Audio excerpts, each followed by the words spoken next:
Sukkur house अखबार सैयद ज़ाहिद शाह बुखारी 2 नवंबर ते Pakistan peoples party जे Yomi तासीस programme में भरपूर शिरकत करण जो ऐलान कयो। पीपी जे मरकज़ी अखबार इस्लामदीन शेख, सैयद खुर्शीद अहमद शाह, सैयद नासिर हुसैन शाह, नुमान इस्लाम शेख ऐं ॿियनि जी हिदायतुनि ते कारकुननि तैयारियूं मुकमल कयूं आहिनि। 3 नवंबर ते पार्टी जे योमी तासीस जे मौक़े ते पाकिस्तान पीपल्स पार्टी जे बानी शहीद ज़ुल्फ़कार अली भुट्टो खे ख़राज अक़ीदत पेश कयो वेंदो। अहिड़ो इज़हार हुन labour PP labour colony office में कारकुननि खे ख़िताब कंदे कयो।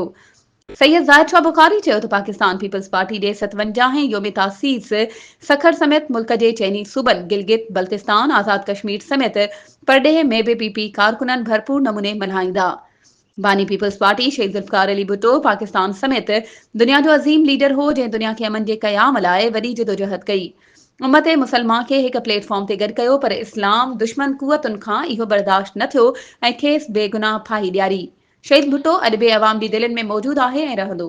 वधीक ख़बरुनि ऐं अपडेट्स जे लाइ असांजे चैनल खे सब्सक्राइब कयो ऐं हा, बेल आइकन खे प्रेस करणु न विसारिजो त जीअं असांजी हर नई अचण वारी वीडियो तव्हां ताईं पहुची